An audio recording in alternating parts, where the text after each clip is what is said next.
Good evening, ladies and gentlemen. So this evening we'd like to introduce you to some of the capabilities that we've added to Vertica. Those of you who have heard about Vertica before, you're probably aware of how we excel in the data mart and data warehousing space, and how we've been advancing our capabilities to be a more complete data warehouse as well as a streaming analytics solution. But what you may not be aware of is how much work we've put into making Vertica an excellent platform for geospatial, machine learning, and some of the other types of analytics that are becoming more key to understanding what your customers are doing, or better understanding the dynamics within how you run your own business and supply chains. So these type of features that we've been added, we'll go into a little bit of detail about how we deliver those in the same platform where you already have access to SQL analytics and compatibility with your favorite BI tools, visualization tools, and the ability to leverage all of the training and expertise within your line of business. In other words, you can take a jump into machine learning, but still surface those insights through the traditional methods that your businesses are used to. So with that, I will turn over to Wakas, and he'll take you through some of the particulars.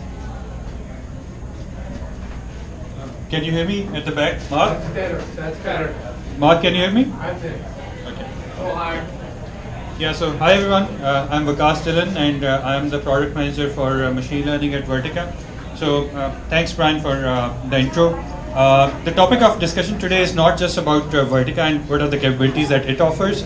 At the same time, we want to give you kind of the tools to be able to compare where Vertica machine learning would make sense for you, and for that matter, not just Vertica machine learning, any other database or data mart on any analytics platform, where would it make sense and where it would make more sense for you to maybe go for a compute engine. And then there might be a third situation where you'd want to use both of these together. So we'll just go through the presentation really quickly. Before we do that, I had a couple of questions. So how many of you are using machine learning today in your organizations? Okay, so machine learning or not, how many of you have a data scalability problem or challenge that you foresee in the next few months? All right, yeah. So data scalability issues are pretty common among our customers and prospective customers. And the reason is pretty clear. We have been having a data deluge for quite a while now, and the data just seems to keep growing over time. You know, in the past few years, there has been a 10 times faster growth in data that's coming from sensors and human-generated data than the traditional source, which was usually business data. And you know, this data deluge has been a big problem for a lot of organizations. Firstly, it was an issue to be able to store the data.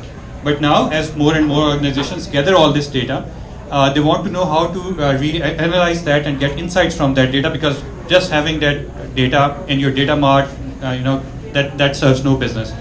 And as we progress, it's becoming more and more about hot data versus cold data. So, you know, data from maybe the past week, or in some cases, past few hours is hot data. And when those few hours pass, it's not useful for you anymore. You just want to push it somewhere. You can store it for longer term. But what do you really need to do to be able to get those analytics from your data? So when we talk about the machine learning at you know, in distributed architecture, what we really mean is one, massively parallel processing environment. So having a solution which is just a single node and something. The scale of data is that you can store on a single node and you can compute on a single node. That's not something that we're going to discuss here. We're assuming that the size of your data is so large that you cannot store it on a single node, or you want analytics out of it so fast that, you know, being just on a single node doesn't serve your purpose. Secondly, distributed execution. Okay, you have it stored on different nodes, but when you want to execute it, does it execute in parallel on all the nodes that you have in your cluster? The maths is different when you're trying to run machine learning in a distributed environment versus on a single node where you can have sequential implementation of your algorithms. So case in point, if you're considering R or Python, those are more of single node solutions. where you could just have compute something, have the results, compute something on top of that. So it's a sequential process. Whereas here in this environment, the math would be different. The computation would be divided on different nodes, and you'd get the results differently. There are then solutions that only have pre-built machine learning functions. Those are the ones that we're considering. So there might be some solutions out there that just utilize one library. Somebody might tell you, okay, we can parallelize R to the extent of a distributed function. That's not what we're talking about. It's all about having inbuilt machine learning functions that are part of the core of the system. And then finally, ability to build models on truly large data sets, and by that we mean something that's really large, larger than 1 billion rows and much bigger than 100 columns. So that's kind of the landscape here. In terms of the players, and there's no order to these, which one of these have you heard about? If we can, just take a poll from the audience. Yeah. Half of it, maybe like 75%. 75%, okay. Maybe 100. And how many of them do you think are truly distributed platforms, which fulfill the definition that we just discussed? 2. Yeah, let's just look at the list of these and some others. So yeah, Spark is a distributed platform. Then H2O is another one. Revolution, which is now part of Microsoft, is one. Vertica, this might be a surprise for some, but that's also there. Then we have Madlib and Netezza. So, in order to analyze the multiple options that are out there, we can define them into two distinct groups pretty easily. One is the compute engine. Many of you might have heard of Spark. That's one of the most popular examples of a compute engine. Then there are others like H2 and Revolution. But then the second part of it, which many people might not have heard or have not considered for analytical use cases, is analytical data marts. Today we'd be delving deeper into Vertica as an example of a data mart versus Spark as a compute engine, which one works better and how do you really compare for your own use case. So looking at an example of Spark where you could implement it on top of data sources like Hadoop, HDFS, Cassandra. You can connect it to analyst through Tableau and other MicroStrategy and the other tools. You could have multiple use cases for that. Then you could give your data scientists access through Jupyter. But what does it really provide in terms of capabilities when you're considering a compute engine for your analytical needs in a distributed environment? One, it has a scaling architecture which you can implement on commodity hardware. Secondly, it adapts to any data storage location, so you could have something on-prem or you could have something on cloud, and it would easily adapt to that. All data types are welcome. You could essentially put any kind of data into it. Custom ingest and data preparation could be defined. There's built-in visual data discovery for that. You could also have your customized analytics. So if you have some people in your organization that already use Python, you can use that API with PySpark and use that. Similarly for Java and other languages. Then one of the main advantages here is that it has the deepest and widest distributed analytical capability. So if you're comparing Spark and its analytical capabilities against R would probably have a lot more.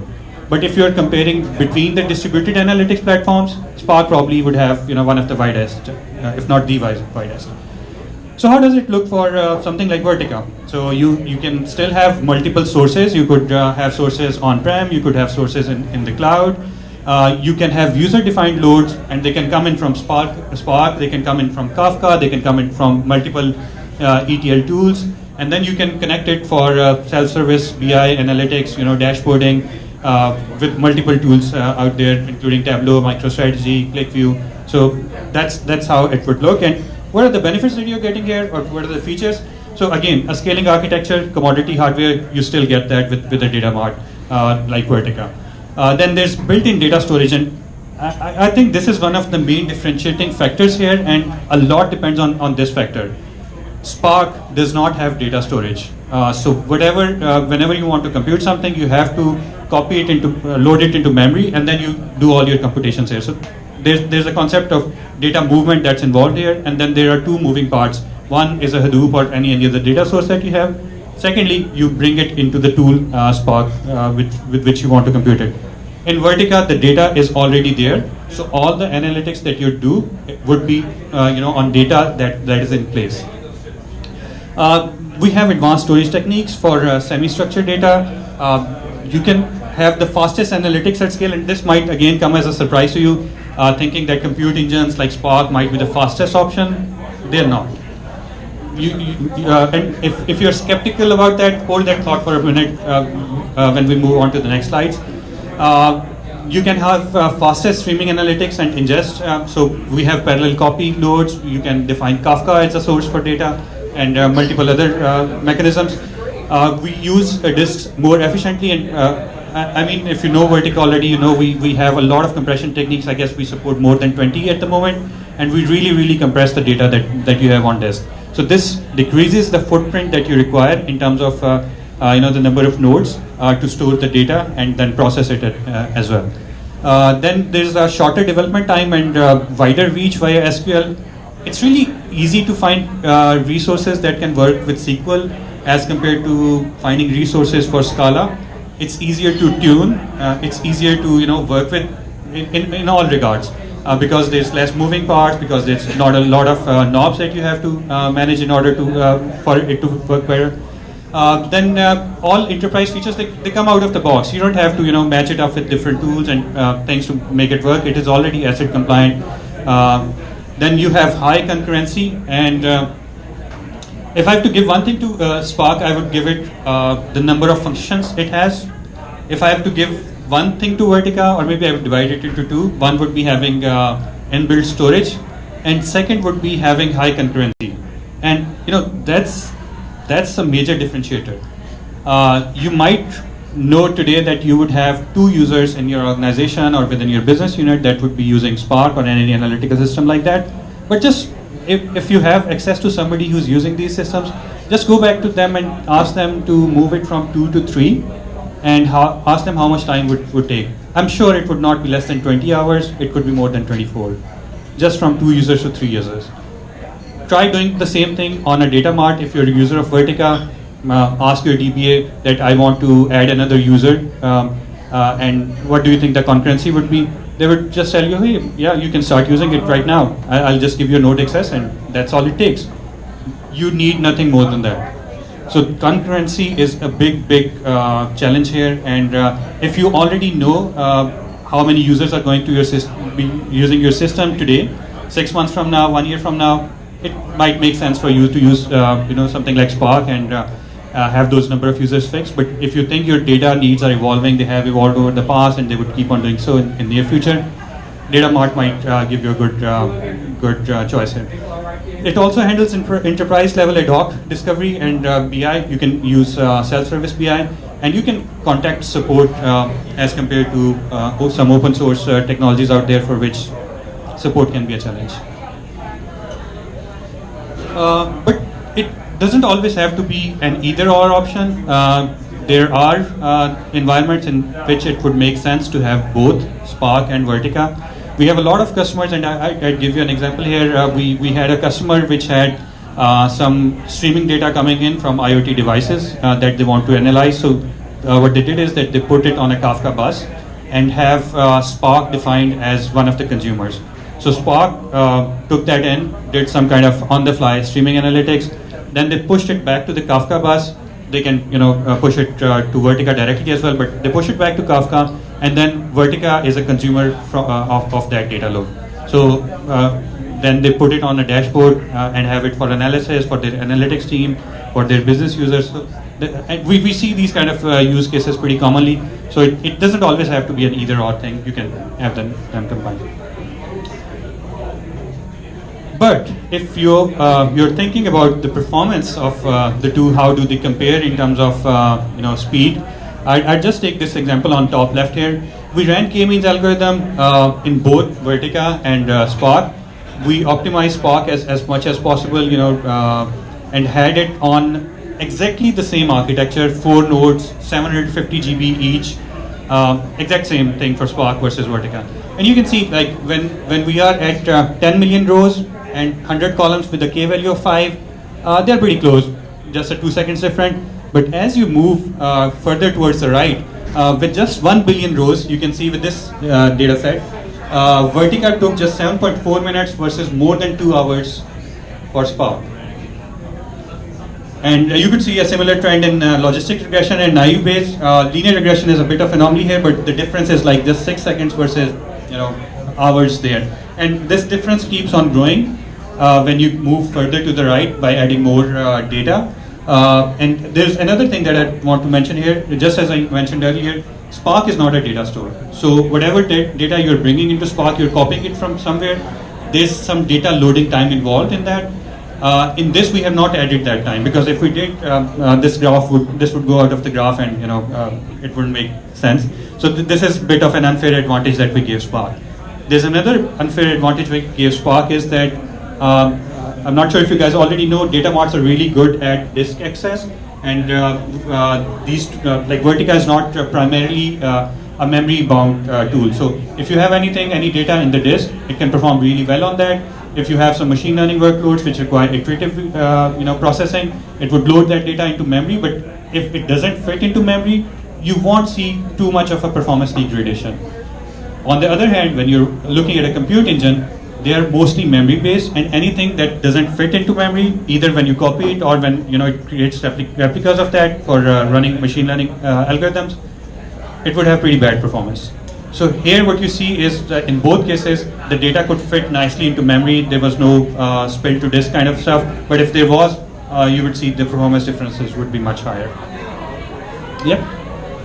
So one point I'd like to highlight here is that if you are looking at deploying machine learning as a thing that happens interactively when a user interacts with your data, when they go into a BI tool and they pick different groups and they include and exclude different groups as part of what they're doing, and you want to recluster or rescore something on the fly, then that's when the ability to operate equally fast, whether you're coming from disk or memory, deal with high concurrency, do it in low latency, not have to wait to load data, that's where we're really going to differentiate. So you can see there's a lot of different ways to train a model. And you can say, well, you know what, if it takes me 2 hours or 5 hours, whatever. I trained the model once and it's done. But now I've got a trained model and I want to deploy it. My ability to deploy it interactively, surface that model through existing ODBC, JDBC, I could bring it up through an Excel spreadsheet. If I got some diehards that'll never let go of their spreadsheet, fine. I just say, look, here's a couple extra columns in your spreadsheet that give you a little bit more information about what we think might be interesting to look at. Or you can bring it up through a Tableau or a Looker. That type of deployment flexibility that doesn't force you to throw out the tools that your line of business people are familiar with is pretty much unique in this space. And it's something that we took on as what we thought would be the best way to deliver machine learning to the masses.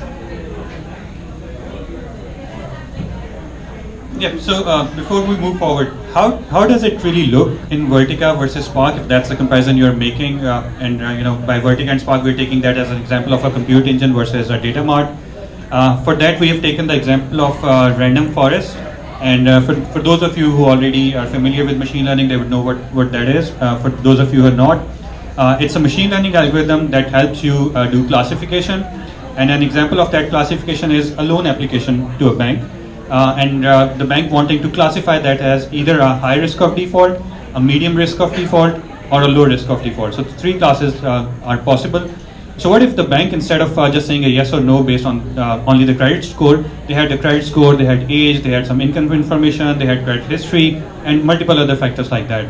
So how about they take this information, give some of this information to one group, some to other, so they have these different panels who look at that data, decide if it's a medium, high, or low risk, and then all of them give their opinions, and the majority opinion wins.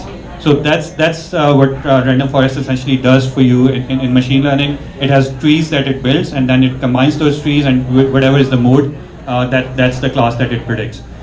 So how does it look if you are trying to run that in Vertica versus Spark? So if you're doing it in Vertica, these are the 7 steps you do, and it includes everything from end to end. You'd create a table, you'd copy that data, you'd create training and test tables, then you'd build the classifier. So this is step 5 is where you're running the random forest algorithm. 6, you create a table to copy these results. And finally, you want to see how good your prediction was. Were you on spot? How many true positives and true negatives were there, and how many false positives and false negatives were there. So this is the Confluent metrics that shows it. Step 1 to 7, end-to-end workflow. So now, how does it look in Spark if you're trying to do the exact same thing on the exact same data set?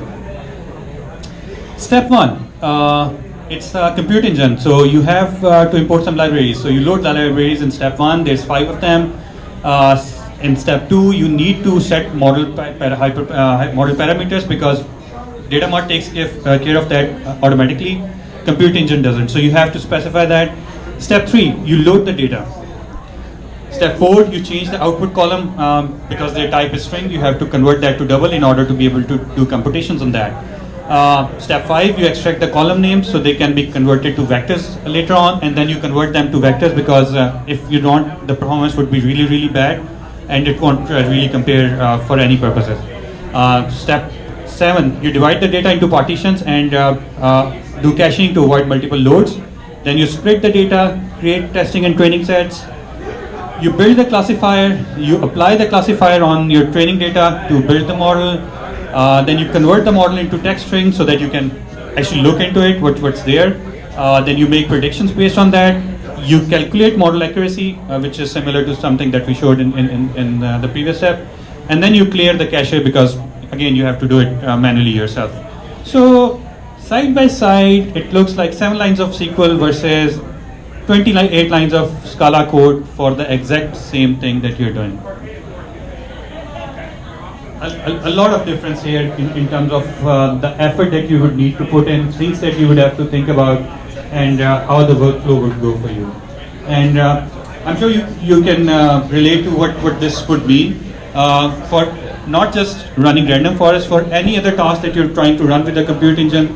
There's a lot more resource time that you would need, which might mean more resources for you. People with specialized skills in Scala or other languages that are highly difficult to find versus something in SQL, and some other considerations. But before I put that here, there's some other technologies like NoSQL. There are transactional databases. There's Cube, but some of them are highly specialized for the specific tasks that they do. So we keep on being general as much as possible, and give you some architectural considerations. So not every environment is the same. For me, compute engine might make more sense. For you, data mart might be the right choice. So what are the kind of considerations we should have and think about in our own environments to decide which solution is better for us? And I leave that decision to you because every situation is unique. But let's just go into these factors one by one and see how compute engine compares with data mart. And again, the examples are Spark versus Vertica on each of these. Yeah, so first, data demands. So if you have billions of rows of data and hundreds of columns, data mart is a better choice. If you have multiple different types of data, and if you have structured data and semi-structured data, that might be a different thing. But if you have a lot of video data and you want to put all of that into the same system, compute engine would be a better choice here probably. But if you are looking at location, your data is in different places, some in enterprise data warehouse, some in the cloud, and different technologies. Both Spark and Vertica would be equally good here because you can define custom ingest locations with both of these. Organizational structure. So if you're a big organization, but you want to control your admin resources, you don't want to spend a lot on hardware, you want to control your software costs and support costs, data mart is much simpler to implement and might be an easier choice here. But if you have a lot of resources, I mean that would be a different thing. If you want to control your headcount, because there's a lot less knobs, there's a lot less moving parts, again data mart would be the choice here. If you want concurrency and you want to build support for many analysts simultaneously, again coming back to the same point that we mentioned earlier, data mart would be an obvious choice here, and there's not even a comparison here in terms of their performance. Accuracy requirements. So what if you want to iterate and experiment with data preparation strategies, just like Brian mentioned, and you want to deploy models, but you want to build those models, update those models on a continuous basis? data mart would be an obvious choice here, but there is a conventional wisdom within data science that if you have a choice between more data versus building a complex model, 90% of the time people would go with having more data, because you could build the most complex of models, but it would underperform as compared with a simpler model on a bigger data set. But still, if you want that model depth, Compute Engine is a better choice here because they have a lot more functions, they have a lot more knobs.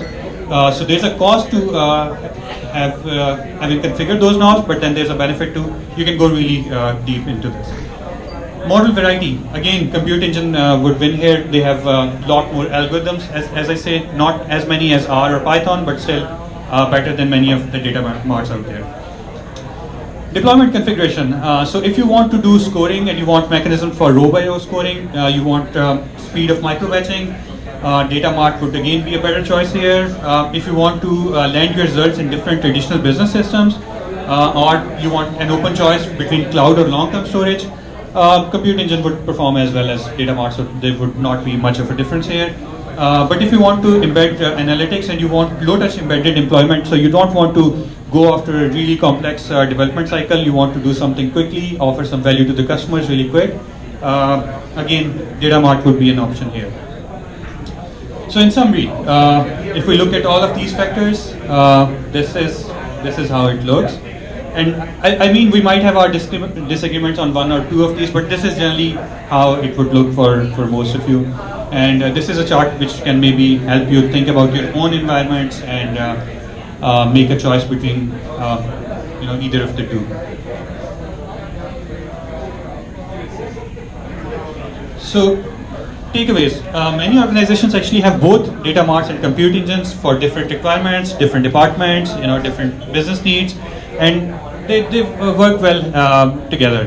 But if you don't have either of these, we'd strongly recommend that not just retain yourself to thinking about compute engines, because that's what normal literature would let you believe, that everything is compute engine. Just like a few years ago, you might have heard that Hadoop is the solution to all of your data problems, but we have figured it out the harder way that maybe it's not.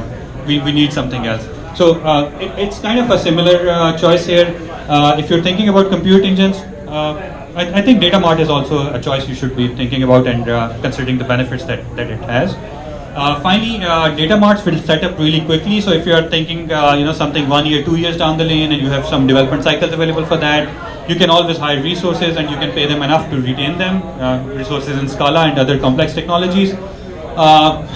Compute Engine could be a good choice there. But if you are thinking about a quick response to the market, you're competing against somebody, you want to show some functionality and add something to your current offering, data mart would be much quicker for you to come back with the solution on. So that's another takeaway here. Anything you'd like to add, Brian? Sure. I think one of the big differentiators is that in the data mart space, you don't necessarily have to write any code. Yes, there's SQL, but a lot of it can be generated by BI tools. You're working with functions that are built into the platform, and so that can streamline a lot of your development and your performance tuning. Now, the thing that you give up there is that if there's a function that you need that isn't implemented in the system, if you're in a compute engine, well, everything is functions that you download from the web. So if you need a new one, you either write it or find somebody else who has. There is certainly in the data mart space the ability to work with user-defined functions. And so this is when we would get into a runoff in terms of which languages are supported, the developers you're hiring, which languages do they have experience in, that type of a thing. And I think depending on your space, it might lean more to one or the other. It's very situational. But it is definitely something to think about. If you can put together the functions that come with a data mart as if they were Legos and arrive at the finished product that you're looking for, that could get you there a heck of a lot quicker, because it's a thing that we have experience standing up in a hurry and productionizing at high volume. We have very short development cycle. If you need more flexibility than that, then the other nice thing about data marts is they tend to have a lot of interfaces to standards that allow you to share access to the same Parquet files, or both interoperate through connectors or through Kafka as an intermediary.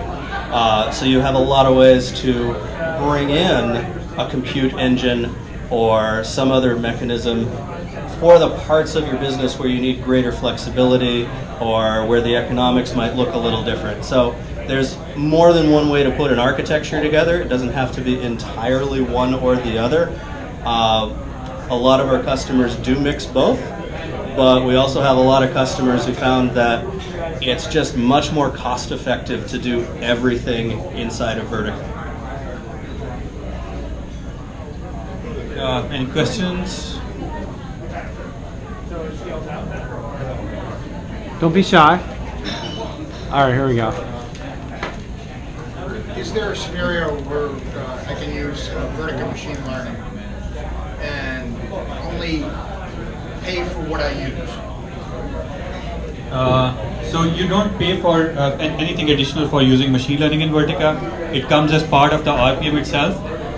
If you have any version of Vertica beyond 8.0, you don't need to even install anything. You could just write those SQL queries I mentioned.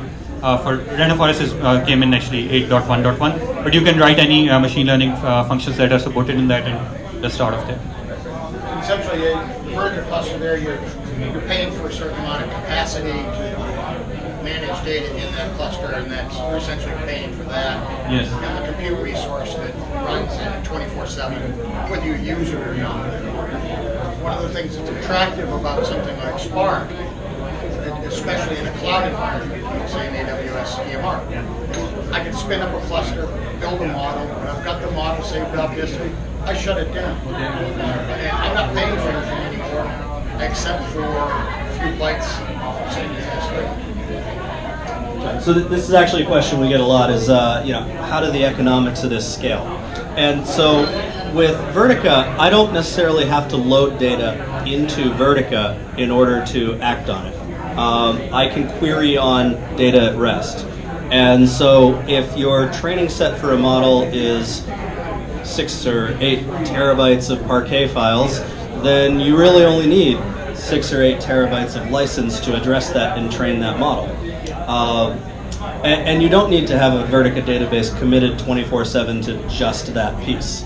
And then the other aspect of this is that depending on how you're storing your data, buying servers with host RAID can be a very cheap way to buy storage, obviously a lot cheaper than NetApp or EMC. And so, there are different ways that you can turn that host RAID into storage. One of the ways is to have Vertica manage that storage directly, and then another is to have an object store or an HDFS manage it. We are going to have some announcements probably in the coming months about additional things that we're going to do. But as of right now, you basically have your choice of having Vertica talk the HDFS wire protocol directly to HDFS storage, do predicate pushdown on columnar formats such as ORC and Parquet, which makes us a very effective citizen if that's the way you choose to store your data. And it gives you a lot of flexibility in terms of being able to point a Vertica cluster at a data store and say, hey, let's train a model. And if we want to talk about some details of how you might deploy for a specific use case, we can definitely take that offline. Be happy to talk with you after we break. Yes. On the cost side, it seems like you have 3 major deployment possibilities. You have an AWS, you have a hosting provider on level 3, or you have an internal private cloud. So how does the costing look across those options? Sure, thanks. So the question was, depending on how you choose to consume Vertica, what would the pricing look like? And for OEM customers, we have a lot of flexibility for how we can structure a license. For our more common direct-to-end users, it's usually licensed by the terabyte with more latitude for discounting when you purchase larger numbers of terabytes. and some flexibility around perpetual with support versus term. But the general model is that we want you to figure out the hardware that you need, and then you can either buy that hardware or you can rent it in the cloud. And we support the major cloud environments, so you've got a supported solution regardless of whether you run it on your own servers or servers in a cloud. And the part that we charge for is the license, typically by terabytes, and support.